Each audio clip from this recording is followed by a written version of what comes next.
Charlie Kirk is dead, and it exposed something vile and horrifying that I want to share with you right now, just kind of candidly. He was murdered while he's speaking in public to a group of college kids. And there's one part of this that I think should horrify you to the deepest parts of your very soul. Instead of a universal outrage, instead of every decent person saying this is insane and this is wrong, the internet seemingly lit up with these celebrations and cheers and memes and people actually laughing and celebrating the murder of a man because he wore a different political jersey. So let that sink in for a second. And I don't think any of this is about Charlie Kirk, the person. And I don't think it's about whether you liked him or hated him or didn't even care. I think it's about the fact that political murder is somehow just another headline nowadays. And we scroll right past it. There is a whole new low for where we could go. And you have people online cheering like it's their team winning a Super Bowl. And what you're seeing is an evil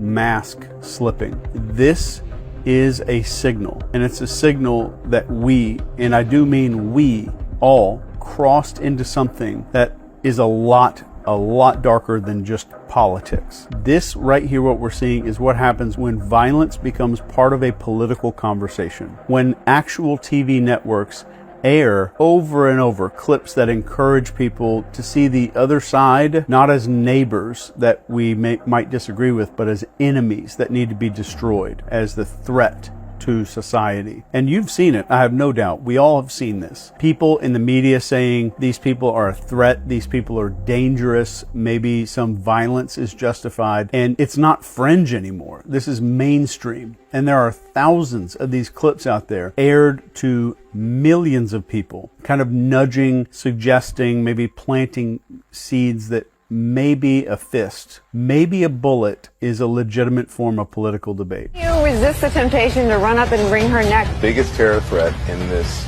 country. I'd like to punch him in the face.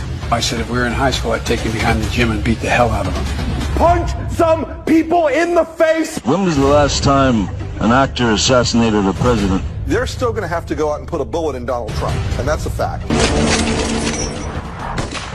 A lot of people don't have the attention span to maybe stick with this, but I pray that you do, because I'm going to expose something here that's going to change everything for you if you stick around. But here's the irony, and what I think is a absolute concrete law of history. It's concrete law. The minute that your ideas require violence to enforce or spread, they are already completely bankrupt. Every tyrant, every failed ideology, every social collapse starts the exact same way. The debate dies, then violence takes the place of debate. And you can't argue with a gun. You can only kill with it.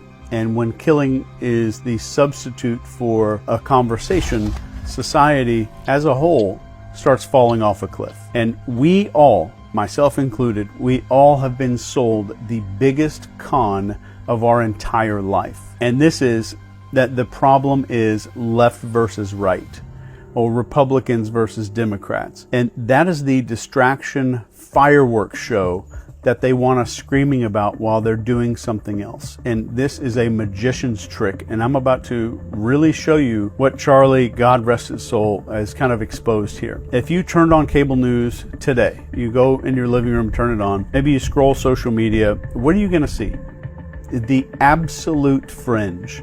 They're gonna show you the loudest, dumbest, most cartoonish people from the other side blasted in your face 24/7. You're not being shown your neighbor or your coworker or the mom next door who votes differently. You're being shown a bunch of professional lunatics that are handpicked to make you think one thing. And the one big thing that they want you to think is, oh my God, these people are insane. They are the enemy. That's the reason that we're going downhill. And none of this is an accident. This is word for word textbook psychological operations. And military psyops manuals literally describe how you isolate a target audience, then you pump them full of a bunch of outrage, you create a tribal us versus them identity. This is straight out of a psyops textbook. So why would we want to do this? Or why would psyops want to do this? Because once you're locked into tribal thinking, You're going to swallow anything. You're going to believe any lie about the other side. You're going to cheer when other people suffer. You'll excuse things that you would never excuse in your own neighborhood if you watched it right in front of you and it was one of your neighbors. This is exactly the playbook on how you get otherwise decent, kind people laughing at a murder on the internet. That is how you radicalize a country without firing a shot. And let me tell you something that you're not supposed to think about right now. You share more in common. You share more with somebody across the aisle than with a billionaire donor or some media executive pretending to speak for you. I don't think they want you to see that. They need you divided.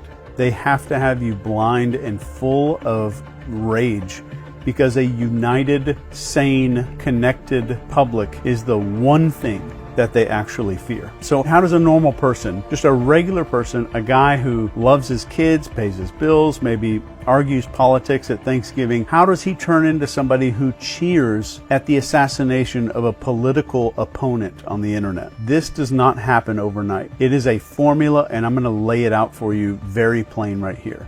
Number one is isolation. And this is where you don't just disagree with people anymore. You're told not even to interact with them. You don't have friends on the other side. Don't date them. Don't work with those people. You need to cut them out of your life. That is step one. And if you're paying attention, that's also step one of joining a cult. So step two is echo chambers. You surround yourself only with opinions that sound just like yours. Social media makes damn sure of this. And algorithms serve you more of what already pisses you off. And this has been proven and documented in research. So that rage gets recycled and concentrated like moonshine, like a moonshine still. And if you haven't caught on yet, this is step two of building a cult, a dangerous cult. So step three here is the tribal script. This is the us versus them narrative. Your side is righteous, their side is evil. Every single issue is framed like a holy war, and it doesn't matter if it's taxes or healthcare. It's suddenly life or death, and it's good versus evil. And if you add outrage and righteous superiority,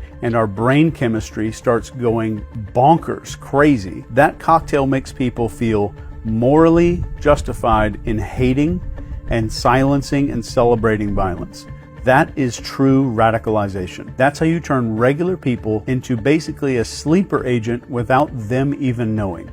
The bad news is that what I just said is only the beginning, and it's happening on both sides of the imaginary aisle. Here's the truly horrifying part. All of this, it's not just a result of some advertising and algorithms. This is deliberate, and I would stake my reputation on it. This is not just some accidental byproduct of politics. This, what we're seeing right here, is engineered step by step to keep you outraged and blind and keep you just kind of stabbing and punching at shadows. All the while, this real power, the people who profit from division, stay completely untouchable. So keep this in mind while we're talking.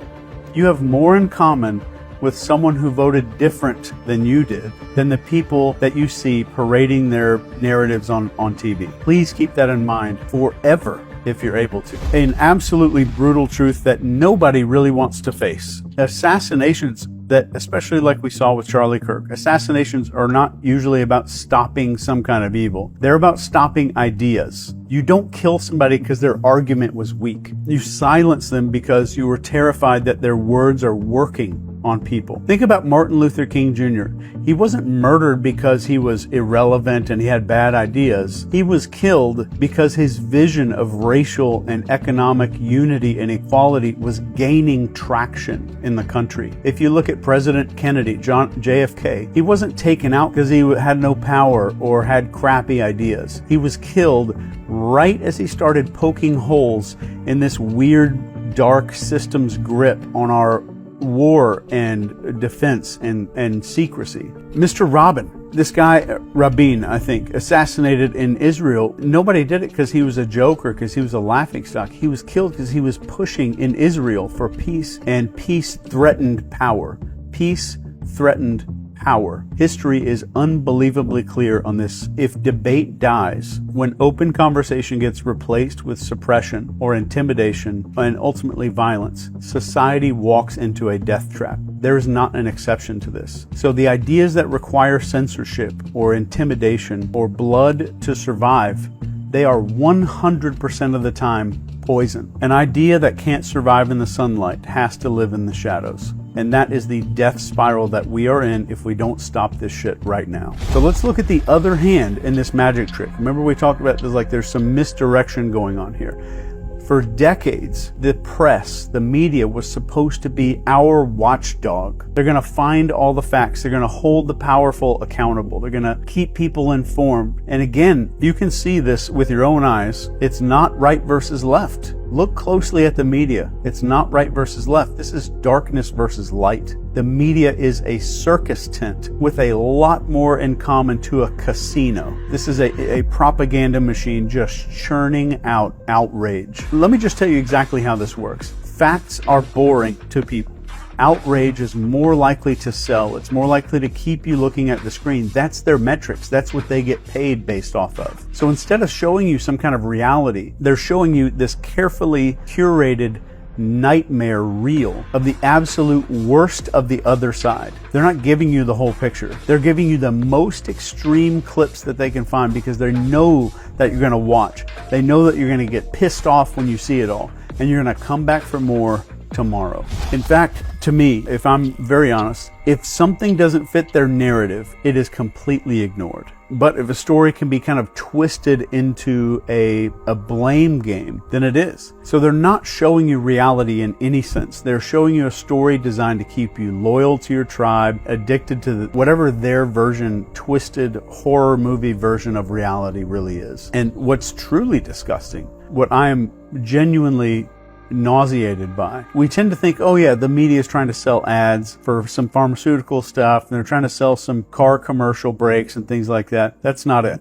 This is more about distraction. The reason is, while they get you frothing at the mouth over some clip of a protester screaming nonsense, the real enemy to all of us, these entrenched people that you have nothing in common with whatsoever, who decide the narratives, they bankroll politicians, and they write the rules, and you know that they win no matter who wins, right or left. You know that they're the ones getting the checks. They're laughing at how stupid we are. So let's stop with the doom and gloom for a second here. And let me just kind of bring this back. If you strip away all of the slogans, all the hashtags, the little talking points of the media, what do regular people want? What do regular people, you and your neighbors, even the people that voted differently than you? We want our kids safe.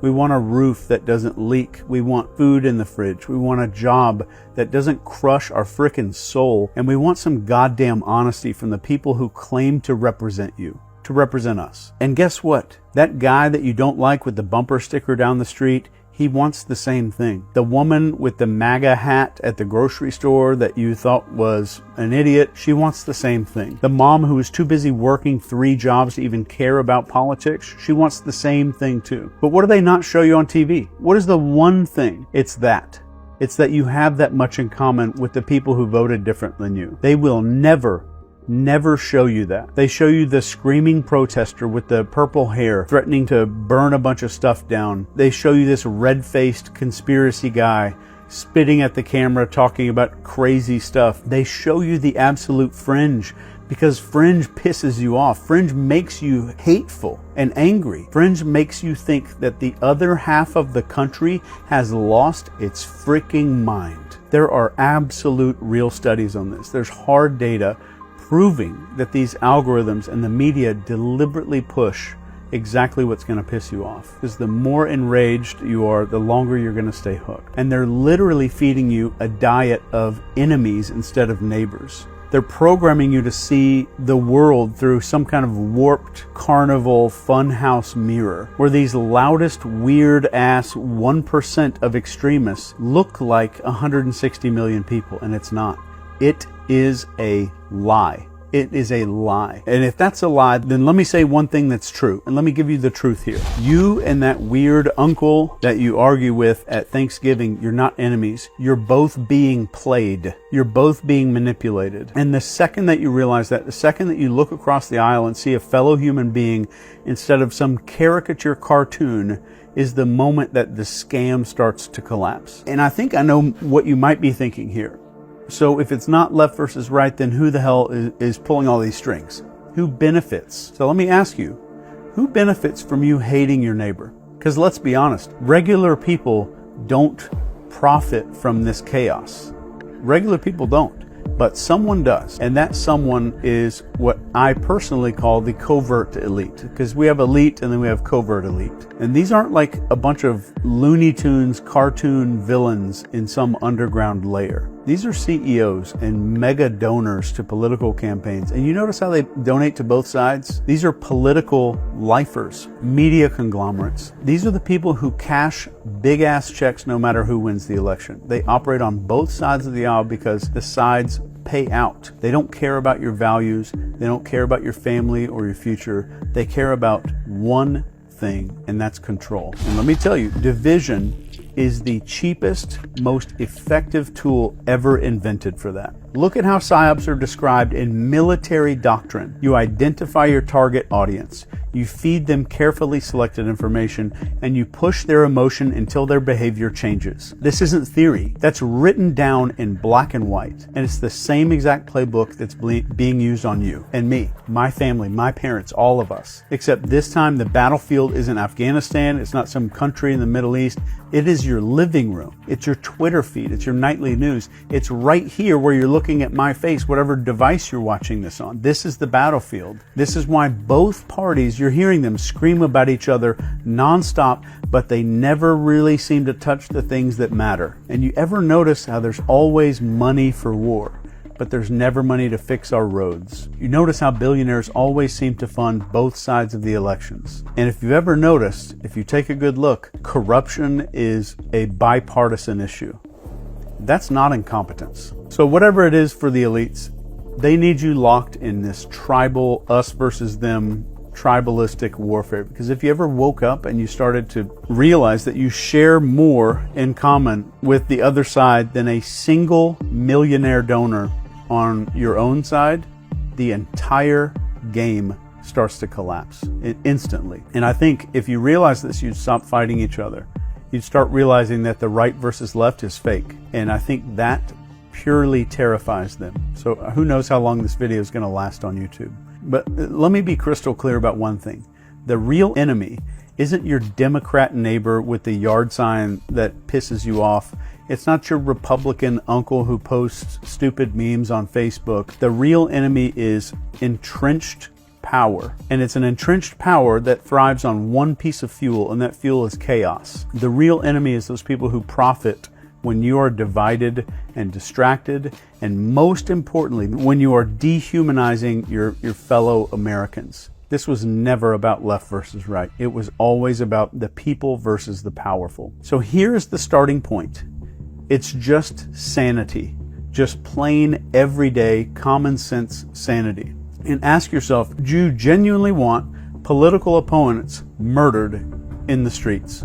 Do you want your neighbor dragged through the mud because they voted differently? Of course you don't, because you're a sane human being. And that means that you're okay. And sanity right now is the most rebellious act that you can commit in this country for right now. Sanity is refusing to let CNN or Fox News or Twitter decide who your enemies are. It's looking across the aisle that's probably imaginary and saying, you know what, I disagree with your ass, but you're not the devil. Sanity is truly openly saying violence is not politics. Violence becomes the death of politics. And true sanity is seeing just the weird idiots on the news and realizing that's not the norm. That is a cartoon that's curated for you. And the second that you stop playing the outrage game and you refuse to cheer for blood, which I hope you didn't do, you're already breaking the spell if you're there. I genuinely believe in my heart that sanity is contagious. And when one person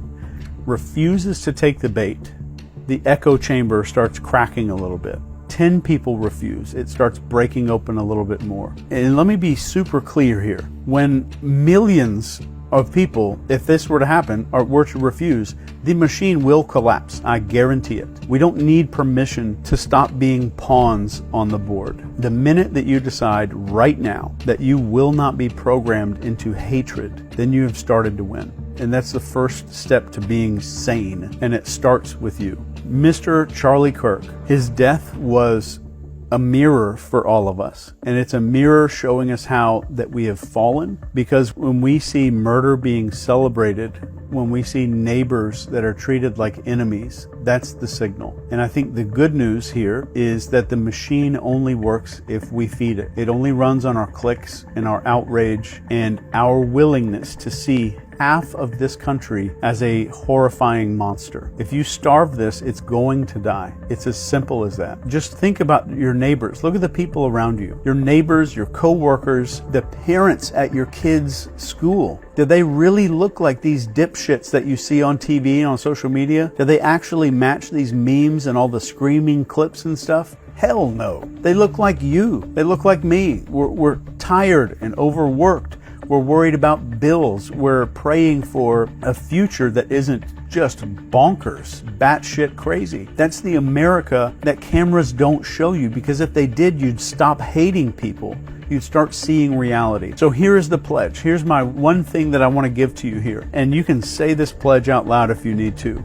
I will not let anything electronic decide who my neighbor is. I will not let political violence become normal. I will no longer let propaganda tell me who to hate. I will never cheer for blood. I will choose sanity. I will choose unity. I will choose to see the humanity in people before I see their politics. And if enough of us take that stand, the whole entire rotten, nasty structure starts to fall, because the truth is very simple. There are more sane people than there are psychopaths. What we're seeing online is fake. There are more of us than there are of them. And the second that we remember that, the second we refuse to be divided against each other, which is fake, the game is permanently over. And I say this as the brainwashing expert and the psyops expert. The choice is absolutely ours. Right now, do we keep this programming? Do we keep going? Do we keep letting them program us into sociopaths? Because that's what's happening. My previous video right before this one was about this. Or do we break the script and take back our sanity and just finally remember that we are one people? We're not two tribes. And I want you to remember this. If something online pisses you off, now you know for sure that you are witnessing social engineering. That's all that is. And let me end this with a quote from Martin Luther King. The ultimate weakness of violence is that it is a descending spiral, begetting the very thing it seeks to destroy. Instead of diminishing evil, it multiplies it. Through violence, you may murder the liar, but you cannot murder the lie, nor establish the truth. Through violence, you may murder the hater, but you do not murder the hate. In fact, violence merely increases hate. Darkness cannot drive out darkness. Only light can do that. Hate cannot drive out hate. Only love can do that. I love you.